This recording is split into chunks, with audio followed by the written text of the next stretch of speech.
Iniciamos hoy una exploración sobre algo que, bueno, puede generar tanto entusiasmo como cierto vértigo.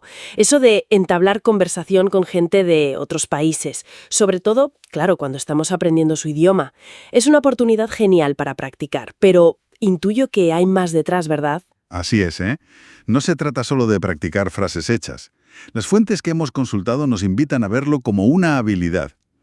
Bueno, más compleja.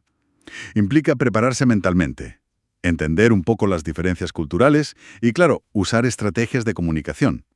Hoy vamos a ver cómo hacerlo para que estas charlas sean, pues, fluidas y de verdad significativas. Perfecto. El objetivo entonces es sacar de estos materiales las claves más prácticas para que podamos abordar estas conversaciones con más confianza y, bueno, quitarnos un poco ese miedo inicial. Venga, pues entremos en materia. La preparación parece ser la base de todo. El material la divide en tres áreas: la lingüística, la psicológica y la contextual.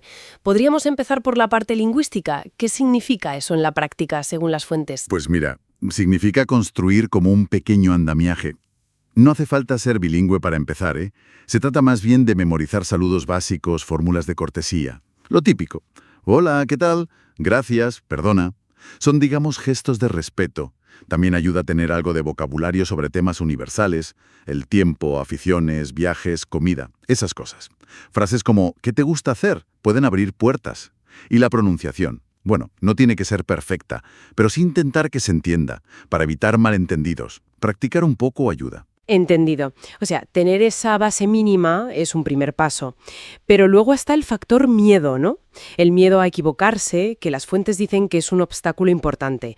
¿Cómo se enfoca eso desde la preparación psicológica? Aquí es crucial lo que el material llama la mentalidad de crecimiento. Es una idea interesante. Básicamente se trata de ver los errores de otra manera, no como un fallo terrible, sino como parte normal del proceso de aprender. Las fuentes insisten en que la gente, los hablantes nativos, suelen valorar mucho el esfuerzo que haces al intentar comunicarte. Ayuda también ponerse metas pequeñitas, realistas, como voy a intentar charlar 5 minutos, cosas así. Y funciona también visualizarlo en positivo, ¿sabes? Imaginarse teniendo una conversación agradable. Reduce la ansiedad. Y, por supuesto, entender el contexto. No es lo mismo un intercambio de idiomas formal que una charla casual en, no sé, una cafetería. Ajustar las expectativas es importante. Sí, esa idea de ajustar según el contexto me parece fundamental y conecta muy bien con el siguiente gran tema: las diferencias culturales. Las fuentes advierten que aquí, bueno, que puede ser un campo de minas si no andamos con cuidado. Sin duda, la conciencia cultural es básica. Por ejemplo, el estilo de comunicación, si es más directo o indirecto. Hay culturas, como la estadounidense, que tienden a ir más al grano. Otras, como muchas en Asia, valoran más la sutileza, empezar con temas neutros. Otro aspecto, que parece obvio pero es importante, es el espacio personal. La proxémica, que se llama, varía muchísimo. Más cercanía en Latinoamérica, por ejemplo, más distancia en el norte de Europa. Y bueno, como señalan las fuentes, cuidado con ciertos temas al principio. Política, dinero, mejor esperar a que haya más confianza. Entonces, vale, somos conscientes de que existen esas diferencias, pero ¿cómo las manejamos en la práctica para mostrar respeto y no, bueno, no ofender sin querer? Las fuentes sugieren investigar un poquito. Lo básico sobre costumbres del lugar o la cultura. El saludo es un buen ejemplo. Damos la mano, una inclinación. Otra cosa, ser prudente con el humor también es buena idea. El sarcasmo o ciertos chistes a veces no viajan bien. Y una herramienta muy potente que se menciona es la escucha activa, que no es solo oír, es demostrar que estás escuchando, con el lenguaje corporal adecuado, si es apropiado culturalmente asentir, mirar a los ojos, y verificar que entiendes, parafraseando, algo como, entonces, si te he entendido bien, te gusta mucho el senderismo, ¿verdad? Y ser flexible, claro, adaptarse un poco al estilo del otro. Bien, vale. Ya estamos preparados lingüística y psicológicamente. Somos conscientes de la cultura. Llega el momento, romper el hielo. ¿Qué estrategias proponen las fuentes para empezar bien y que la conversación fluya? Pues proponen varias cosas. Un cumplido pero que sea sincero y específico suele funcionar. Algo tipo, qué interesante tu acento, ¿de dónde eres?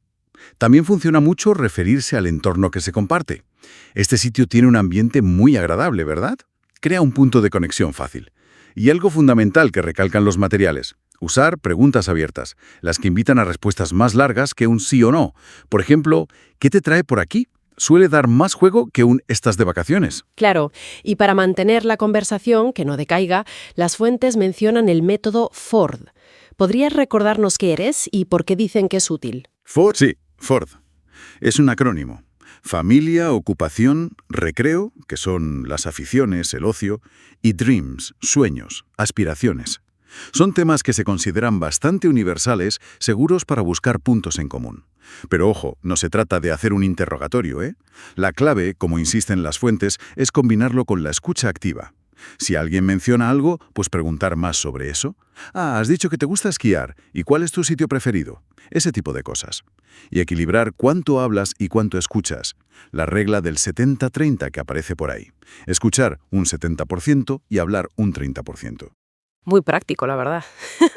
¿Y qué hacemos en esos momentos incómodos? Cuando el idioma nos falla. No encontramos una palabra, no entendemos bien, el pánico. Por favor, o explicar con naturalidad que estás aprendiendo.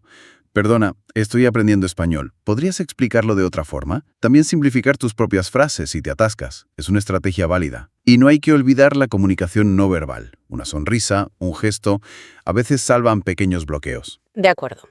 Y ya para terminar la interacción, ¿cómo salimos de ahí con elegancia? ¿Cómo cerramos? Pues de forma positiva y respetuosa, claro. Agradecer siempre la charla. Ha sido un placer hablar contigo. O qué bien hemos charlado. Si hubo buena conexión, pues se puede dejar la puerta abierta. Quizá coincidamos otro día, o algo así. Y dar una salida natural si hace falta, explicando brevemente por qué te vas. Bueno, tengo que irme ya, pero me ha encantado la conversación. Perfecto. Hemos recorrido todo el proceso. Pero los materiales dedican un espacio importante a la reflexión después de la conversación. ¿Por qué le dan tanta importancia a ese último paso? Pues porque ahí es donde de verdad se asienta el aprendizaje, digamos. Reflexionar sobre qué fue bien te refuerza, y analizar qué se podría mejorar, pues te da pistas para la próxima. ¿Escuchaste una palabra nueva? La notas. ¿Te costó pronunciar algo? Lo practicas. Cada interacción es una lección, en realidad. Y esta reflexión también ayuda a manejar esos desafíos que suelen aparecer, el miedo a que te juzguen, recordando que la gente suele valorar el esfuerzo. Cómo gestionar si metes la pata culturalmente, disculparse y aprender. O qué hacer si te quedas sin tema, pues tener algunas preguntas de reserva pensadas puede ayudar. Y bueno, llevando la reflexión un poquito más allá, como sugieren las fuentes, podríamos preguntarnos algo más profundo, ¿no? Más allá de simplemente mejorar el idioma, ¿de qué manera cada una de estas conversaciones interculturales está, quizás sin que nos demos cuenta, modificando nuestra propia visión del mundo? ¿Qué ideas preconcebidas sobre otras culturas, o incluso sobre la nuestra, podríamos estar cuestionando o, bueno, disolviendo a través de estas interacciones? Es algo para darle una vuelta. Thanks for joining us. If you enjoyed this episode, please subscribe, like, and share with your friends.